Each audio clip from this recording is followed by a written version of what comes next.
Praise the Lord, children of the Most High God.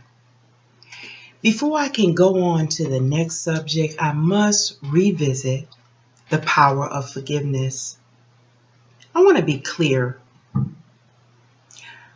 If you're in a situation where you're being abused, mistreated, you're to remove yourself from that situation.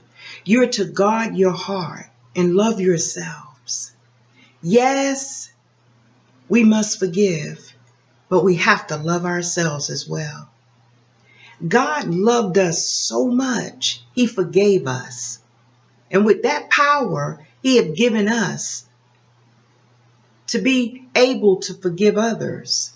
But we have to love ourselves enough to not be abused. Protect yourself and forgive yourself. I wanted to make that clear. I want it to be clear that we all understand we have to forgive, but we also have to protect ourselves. Now, when we look at Ephesians chapter 4, verse 23, it tells us because God forgave us and He forgiven us with His love, we can forgive others. And then when you look at Matthew's chapter 6, verse 14 and 15, it tells us it goes both ways. If God forgive us, we can forgive others. If we don't forgive others, God can't forgive us. And that's because if I'm holding you accountable for wronging me or doing me in, wounding me, and I'm not going to forgive you. No, I'm not going to ever forgive you for what you've done. Then I'm stuck. I'm stuck in that way, holding you accountable for what you've done. We're stuck in that place. So I can't move forward. And if I can't move forward, I can't gain God's forgiveness. So that's what that is saying. I can't get His forgiveness if I don't walk in His forgiveness. And if I decide to stand and pout and stay wounded where someone else have wounded me and hold them accountable for wounding me, I can't move forward.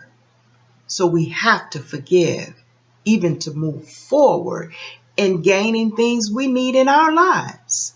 We have to let go and forgive.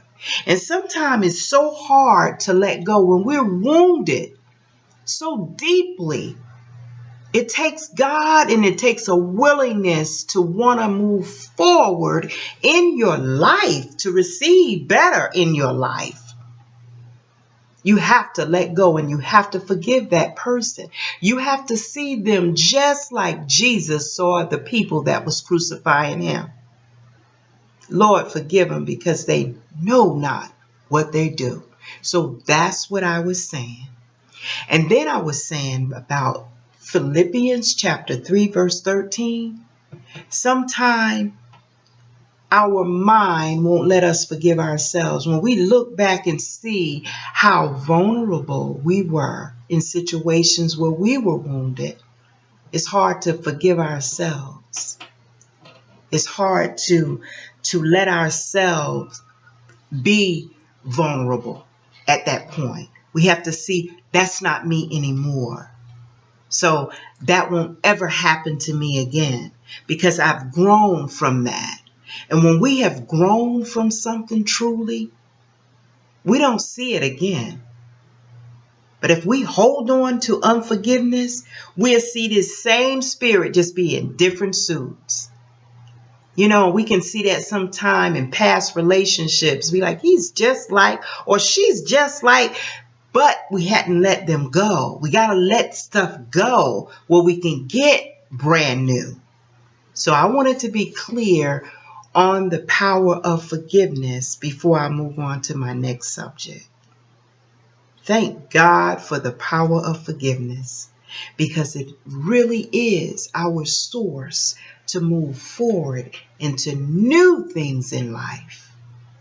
And Philippians 3:13 tells us we forget those things that are behind us and we press towards what's in front of us, because it gets better and better and better. Be encouraged, my brothers and sisters, and walk with God.